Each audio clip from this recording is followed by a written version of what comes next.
Alright, back. Get comfortable real quick. She gives me a sly look for no reason. No, it doesn't. Let's do it then. Oh god, that sounds wrong. So she sits on an empty wooden box and very naturally picks up a wide brush between the toes of her bare right foot. Open a few of the cans and pour some of the contents into shallow bowls for mixing. The thick paints flow lazily from the can to the bowl like syrup. I mix them, creating funny, hypnotic-looking swirl patterns that melt quickly into each other to form a new monotone hue. Rin sets to work, every now and then asking me for a hand with something or the other. Ellipsis. Finding different brushes is easy enough, but mixing the paints to be exact tone this girl apparently seeing in her head is a frustrating ordeal. She wants precision down to the last millimeter before she is satisfied, but her instructions are obscure at best. Add half a splash of paint green. I crouch down to pick up the can of bright green. The other green. This green.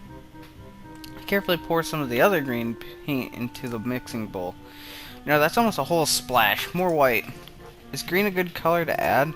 No idea. You're the artist here. A hint of a smile appears in the corner of her mouth. Do you lack an opinion? No, it's just that I have no idea. It's okay, because I just got an idea. Add more white. With this exclamation, I pour a minuscule amount of white into the bowl and mix it. It looks slightly whiter. That's not good. It has to be like the color when you wake up and you know that you saw the meaning of life in your dream but can't remember it. Maybe it's yellow. Ellipsis. Despite the impossibility of mixing a color like the change of seasons or any other nonsense that's being proposed on me, I find myself enjoying it more than I thought I would. Seeing a painting being born on the plaster wall feels like magic. I spend the moments I have between mixing paints. Now I want to do Rins. God damn it. I'm just going to stick with Shizune. Mixing paints, crouching down on the paving, and just looking at her work. It feels slightly intrusive at first, like breaking some imaginary intimacy, but Rin doesn't seem to mind the least bit. Wait, what? I was kind of zoning out when I was reading. I spend the moments I have between mixing paints, crouching down on the paving, and looking at her work. It feels slightly intrusive at first, like breaking some imaginary intimacy, but Rin doesn't seem to mind the least bit. Maybe it's just in my head. Her entire presence emits a completely different air as she patiently works the details, adding layers of paint on top of the other layers of paint, steadily moving her foot across the wall to add new shapes. When I manage to produce a passable mixture of paint, the rare smile on her face is oddly rewarding. Apart from a few words, when discussing paint mixes, neither of us says a word for the longest time. Even those short discussions soon evolve into a shorthand. Both of us developing and using weird impromptu code words for various paints and hues. As if there was some need to conserve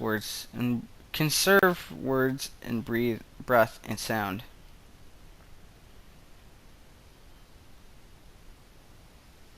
We stay there late into the evening until it becomes too dark to paint properly.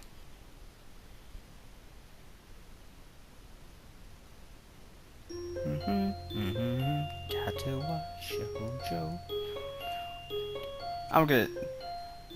Oddly enough, you say you're gonna go out to be unique, but you pick up YouTubers' habits, I find.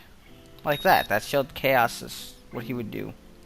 Not copying him. It's just in my head, and I do it. I mean, not like I'm sure some butthurt people out there will be like, "Oh, you're definitely copying." No, I saw him play a playthrough. I was like, "Damn, this is a good game. I want to play it someday." Ooh, I can now. I think I should record.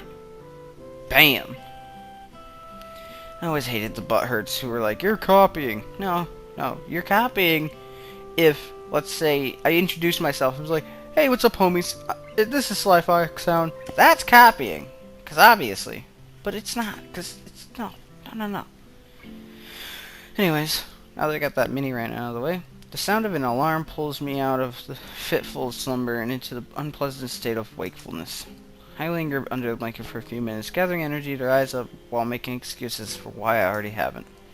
Honestly, I wouldn't mind staying here for all day. School's surprisingly exhausting after a long pause, and the culture shock still has not faded, I think.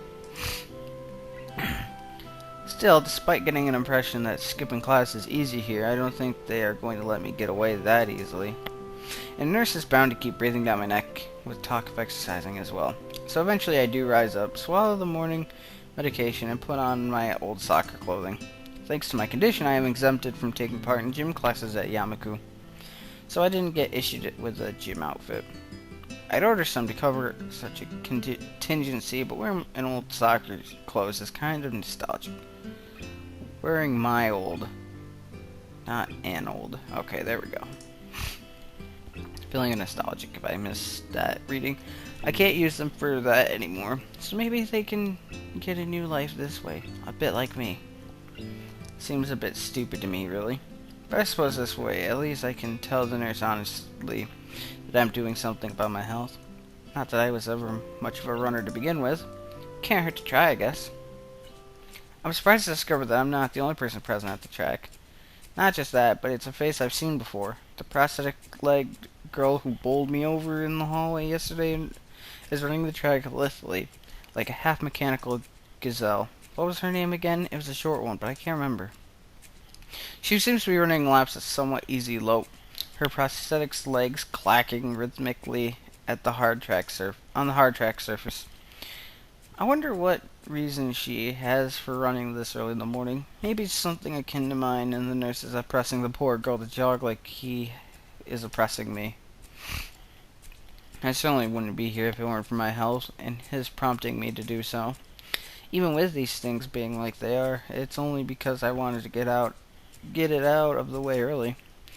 The fact that I would be less likely to encounter someone who would witness my pitiful attempts to get in shape was merely a happy accident. I'd leave, but it seems my former assailant noticed me on her last lap. She waves at me cheerfully and jogs over. Good morning. Your name is Hisao, right? She begins, seemingly pleased that she'd remembered my name. You may not remember me. Emmy, I knocked you over in the hall yesterday. Miss Arbarazaki? That face. That just... yeah. She imitates Misha's imitating Shizune, failing to get the same kind of subdued lilt into her high-pitched voice. How could I fit such a, blunt introduction? Emmy has the decency to look vaguely apologetic for a moment before giggling. Yeah, sorry about that, again. Well, so long as you don't make a habit of it, I suppose I'll be fine. Great! I'm not sure she realized I was joking. So the spy consultant the nurse was talking about, is that actually you? That's right! Oh. I was expecting someone from the nursing staff, to be honest. What, are you saying I don't look like I could be a spy? No, this is more like a relief. I was afraid he would have someone to watch my every move. Unless you are here to do that, exactly that. No, I'm here for my own reasons. The nurse just asked me if had seen a messy-haired transfer student who looks like he's kind of lost around the track. So why are you down here? Emmy strikes a dramatic pose. Training? For what? Track. Ah, I see. You're on the track team then. Emmy nods enthusiastically. Yep, I'm one of the better runners too. And modest about it too. Hey, you should join up. It's good exercise, you know. I think that much activity is probably out of the question for me. No, I'm not even sure that I really like running at all that much. Plus, I'm not into organized sports, you know. It's true. I never even really got that much into soccer. I mean, I'd run around with my friends and all, but that was really the only reason I've ever played. It wasn't for the glory to be found on the field, that's for sure. Emmy seems to understand my meaning. I see. Not that into the whole organization thing. But now that you're here, I guess we're going to run together, huh? What? Sure, I guess. Emmy seems pleased. Are you going to warm up? Real men don't warm up. Oh no, you always should warm up. Bad Hisao. She scolds me enthusiastically, but then smiles and leans closer. I hate warming up too. She laughs suddenly. Heck, I don't even have to stretch my legs. As if to confirm her statement, she bounces up and down a couple times, giving a passing impression of standing on a pair of springs. Her leg blades seem to be quite elastic. Let's go. So we both take off around the track, and I can immediately see that that she wasn't lying about being good at running. Emmy moves fluidly, throwing herself into the run with sort of wild abandon. I find myself concentrating more on running properly. Frankly, I don't remember if there's any particular form for running, but I can't help but feel like I'm doing it wrong somehow. I feel awkward in comparison to Emmy, who never seems to break stride. Ellipsis. I don't think I want to do this anymore. I'm really not feeling up to more than a couple laps today and slow to a walk pretty quickly. Emmy keeps running and doesn't seem to notice I've stopped until she passes me a second time. She quickly skids to a halt, breathing steadily in contrast to my own somewhat gasping demeanor. Finished already? I hang my head ruefully. Heh, yeah. I'm not in very good shape right now. Emmy nods and grins at me again. She seems to do a lot of smiling. Well, the important thing is you started, right? Next time you just have to try to hold out longer, and then longer, and longer, and eventually you'll be great. I'll keep that in mind. But I think right now I'm going to get ready for class. Shouldn't you? Emmy shrugs unconcernedly. Nah, I've got plenty of time. I notice that she's not wearing a watch. Are you sure? Another careless shrug. Not really, but I've got to finish my routine. See you later, Hisao. Yeah, see ya. Apart from feeling more tired than before, I don't think I accomplished anything today. I'm so out of shape, it's embarrassing. The whole thing might have been a waste of time. I'll find some other way. I head back to the dorms to wash and change into my uniform, trying to resist the urge to take a really long and hot shower. I'm tired from all the running. I just want to unwind, but I don't want to break my slowly building routine of getting to school before the morning rush. After taking a long shower anyway, I dry myself off and get out of the stall to put on my clothes. I think I'm going to skip all the fucking Kenji scenes until something drastically changes, because God damn it. I don't know where a shadow appears in the mist, looming, radiating malicious intent. It bursts through the fog. Sup? What are you doing here? What the hell? Are you scared? Okay, yeah. I don't want to get skip mode just in case I go too far, so you can probably hear the... Now you can, definitely. Maniacal clicking. Baby.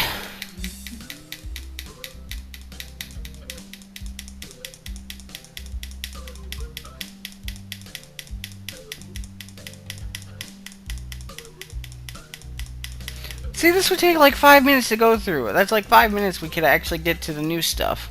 I know I'm an impatient bastard because I want to get to the new stuff, but...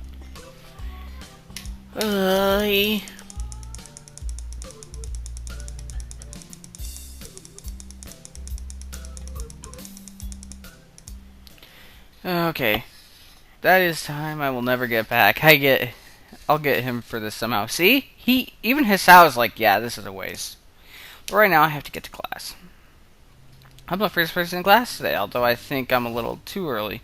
Then again, sitting alone here for 20 minutes sure beats having to suffer the time with Kenji. The combination of fatigue, frustration, and boredom starts making me feel very tired. I black out for a second, waking up when my head hits the surface of my desk. Rubbing my forehead, I realize that is as good reason as any to stay up for now and stop coming to class so early later. Eventually, I hear tapping noise outside the hallway, and Lily's tall figure appears in the doorway. She's not in this class, so she must have some other business. Maybe she's looking for Hanako. Lily stops in the door, looking hesitant, as if she was a vampire who can't come in unless invited. I consider doing so because she looks rather lonesome standing there. She steps in on her own accord, though, after straightening her skirt and shirt collar as if it was important to look prim when entering our classroom. Excuse me. She calls into the quiet classroom with a probing, delicate voice. I realize the silence might unnerve her because of her blindness, so I break it. Good morning, Lily. Hisao? Good morning. I didn't hear you come in. I wonder if she thinks it's suspicious I didn't say anything to her before. It's likely. If I were to tell too big a lie now, it would sink me. Well, I was already here just asleep until now. Oh, have you seen Hanako today by any chance? No, she seems to have come in only just before the bell rings, or after that. Do you want me to tell her something for you? No, it's fine. It's strange, but I think we're the only two people in the school right now. I didn't hear anyone else on my way here. I shouldn't have gotten up so early today, I guess. You're chastising yourself for doing something that other people should. Punctuality is a good thing. I think so anyway. It's a very busy morning today. The festival is coming up soon, and today is the deadline for event registration, budget reports, and other official paperwork. It could be that everyone is trying to complete the necessary forms at the last minute. Maybe that is why it's so quiet today. Hi! Misha pops into the room with Shizune as if on cue, shouting with a loudness that makes Lily visibly flinch. Hi, Hichan. Hi. Look, it's a class representative. Hello! Lily smiles, probably amused by Misha or Shizune's use of the word look. Good morning. Of course, you're not the representative of this classroom, right? I don't know why she would need to do that, really. I'm not. Lily seems a little more guarded in her answers to Shizune than she was with me the other day. I guess they really don't get along at all. Then I realized that Lily might not actually know Shizune is present, and she's trying to detect whether or not she is, to know who she's talking to. For all she knows, she's talking to Misha, but knowing that she and Shizune are practically inseparable, she might expect Shizune being the one that actually talks. Damn, how complicated. I decided to help Lily out for my own peace of mind more than anything else. You're here early, Shizune.